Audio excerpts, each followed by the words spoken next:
حضرت سلیمان علیہ السلام کو یہ انگوٹھی جنات پر حکمرانی حاصل کرنے کے لیے عطا کی گئی تھی، اور میرا گمان یہ کہتا ہے کہ یہ تمام اہم ترین معجزات یعنی ہوا کے اندر آپ کی سواری کا اڑنا، پرندوں سے باتیں کرنا، بڑی بڑی تعمیرات کروانا، یہ سب کچھ انہی جنات کی مدد سے کیا گیا ہوگا۔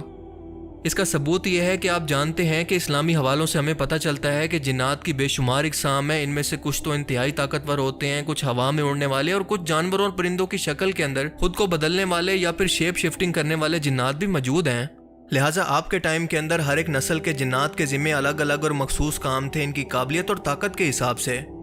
مثال کے طور پر طاقتور جنات صرف تعمیرات ہی کیا کرتے جو کہ کافی مشقت اور طاقت کا کام ہوتا ہے، اور اس کے علاوہ اڑنے والے جنات آپ کی سواری کو اٹھا کر آپ کے ساتھ سفر کیا کرتے، کیونکہ ظاہر ہے کہ آپ کی سواری یعنی کشتی کے اندر کوئی انجن موجود نہیں تھا، اور اگر آپ کی یہ کشتی بنا کسی فزیکل میڈیم کے چلتی تھی یعنی جنات کی موجودگی کے بغیر اڑتی تھی تو کشتی کی ضرورت ہی کیوں موجود تھی؟ حضرت سلیمان علیہ السلام تو بنا کسی کشتی کی ضرورت کے ہوا میں ویسے بھی اڑ سکتے تھے۔ اس کے علاوہ سمندر میں تیرنے والے جنات غوطہ لگا کر ہیرے جواہرات لا کر آپ کو دیا کرتے، جبکہ کچھ جنات ایسے تھے جو کہ انتہائی طاقتور مگر شیطان تھے جو کہ ہر وقت زنجیروں کے اندر جکڑے رہتے تھے۔ حضرت سلیمان علیہ السلام کی یہ انگوٹھی ہمیشہ آپ کے پاس رہتی تھی، لیکن ایک وقت ایسا آیا جب اس انگوٹھی کو انہی طاقتور شیطانی جنات میں سے ایک نے چوری کر لیا۔ اسرائیلی روایات کے اندر اس جن کا نام سخر بیان ہوتا ہے۔ حضرت سلیمان علیہ السلام کی ویسے تو 100 سے زیادہ بیویاں تھیں، لیکن آپ سب سے زیادہ اعتماد اپنی ایک بیوی جراوہ پر کیا کرتے تھے، اور آپ کی عادت تھی کہ غسل کے وقت یہ انگوٹھی اتار کر انہی بیوی کے حوالے کر کے جایا کرتے۔ ایک بار اس شیطان سخر نے موقع جانا اور حضرت سلیمان علیہ السلام کی شکل کے اندر آ کر آپ کی بیوی سے یہ انگوٹھی مانگی۔ آپ کی بیوی نے اس جن کو حضرت سلیمان علیہ السلام سمجھ کر یہ انگوٹھی اس کے حوالے کر دی، اور یہ شیطان جا کر سیدھا آپ کے تخت یا پھر آپ کی شاہی کرسی پر بیٹھ گیا جہاں سے آپ پوری دنیا پر حکومت کیا کرتے تھے، اور اس نے آپ کی طرح پوری دنیا پر حکومت شروع کر دی۔ یعنی اب تمام شیطان اور جنات آپ کی سلطنت پر قابض ہو گئے اور آپ سے یہ سلطنت چھن گئی۔ اللہ تعالیٰ نے آزمائش کی خاطر خود شیطانی جنات کو ایسا کرنے کی اجازت دے دی، اور حضرت سلیمان علیہ السلام کو ان کی زندگی کی سب سے بڑی آزمائش کے اندر ڈال دیا۔ اور اس واقعے کو قرآن کریم کی سورہ الصاد کی آیت 34 کے اندر اس طرح سے بیان کیا گیا ہے کہ بے شک ہم نے سلیمان کو آزمائش میں ڈالا اور ان کے تخت پر عجیب و غریب قسم کے جسد کو لا کر ڈال دیا، اور پھر بعد میں انہوں نے اپنی سلطنت واپس پائی۔ عربی زبان میں اس شیطانی جن کے لیے جسد کا لفظ استعمال کیا گیا ہے جو کہ انتہائی اہم ہے۔ یاد رہے کہ جسد ایک ایسے جسم کو کہتے ہیں جس کے اندر روح موجود نہ ہو، جیسے جسد خاکی جو ایسے انسان کے جسم کے لیے استعمال ہوتا ہے جس کی روح اس کو چھوڑ کر جا چکی ہو۔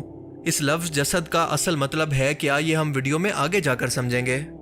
اپنی سلطنت سے اسی طرح سے بے دخل ہو کر وہ ایک عام انسان کی طرح زندگی گزارنے لگے، ایک جگہ پر جا کر مزدوری کرنے لگے۔ 40 دن تک یہ سلسلہ ایسے ہی چلتا رہا۔ اس شیطان کو ہر چیز پر کنٹرول تھا سوائے آپ کی بیویوں کے۔ 40ویں دن تک جب درباریوں نے یہ محسوس کیا کہ سلیمان علیہ السلام کا رویہ انتہائی بدلا ہے اور یہ بہت ہی اوٹ پٹانگ قسم کی یا پھر کم عقلوں والی حرکتیں کر رہے ہیں، تو انہیں یقین ہو گیا کہ آخر کچھ تو گڑبڑ ہے اور یہ سلیمان علیہ السلام تو ہو ہی نہیں سکتے۔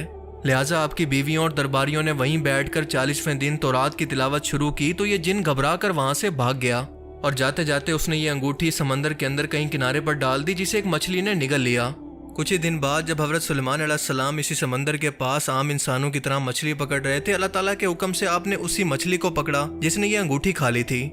آپ نے اس کا پیٹ چاک کیا تو یہ انگوٹھی آپ کو اس مچھلی کے پیٹ سے واپس مل گئی اور آپ کو یہ سلطنت بھی واپس لوٹا دی گئی۔ اب سورہ صاد کی اس آیت کو دوبارہ پڑھیں اور یہ تمام واقعہ ایک ٹائم لائن کے اندر سمجھنے کی کوشش کریں۔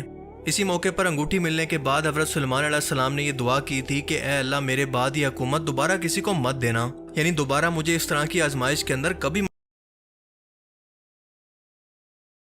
کرنے کی ضرورت کیوں نہیں پیش آئی۔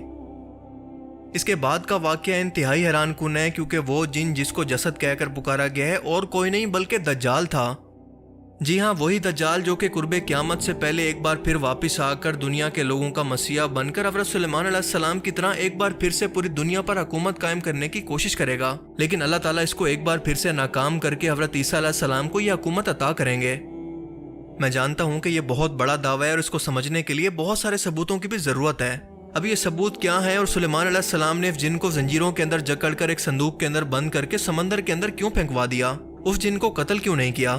اور وہ جن آج بھی زنجیروں کے اندر جکڑا ہوا کسی ویران سمندری جزیرے کے اندر موجود ہے اور اپنے نکلنے کا انتظار کر رہا ہے، جس کے ساتھ ایک صحابی حضرت تمیم داری نے سمندری سفر کے دوران باقاعدہ ملاقات بھی کی جہاں پر وہ زنجیروں کے اندر قید تھا، اور جب اللہ کے رسول صلی اللہ علیہ وآلہ وسلم کو یہ واقعہ بیان کیا گیا تو آپ نے تصدیق کی کہ ہاں تمیم داری تم نے دجال کو دیکھ لیا۔ یہ تمام انفارمیشن اور اس جن کے دجال ہونے کے متعلق تمام ثبوت ہم اس ویڈیو کے پارٹ 2 کے اندر جانیں گے. So stay tuned. I hope کہ اس ویڈیو سے آپ کو بہت کچھ نیا جاننے کو ملا ہوگا اور یہ ویڈیو آپ کو پسند آیا ہوگا. اگر یہ ویڈیو آپ کو اچھا لگا تو اسے لائک کیجئے، اور اب میں ملوں گا آپ سے ایک ایسی ہی نئی انٹرسٹنگ ویڈیو میں. تب تک کے لیے اپنا بہت سا خیال رکھیے گا. Thanks for watching this video. اللہ حافظ.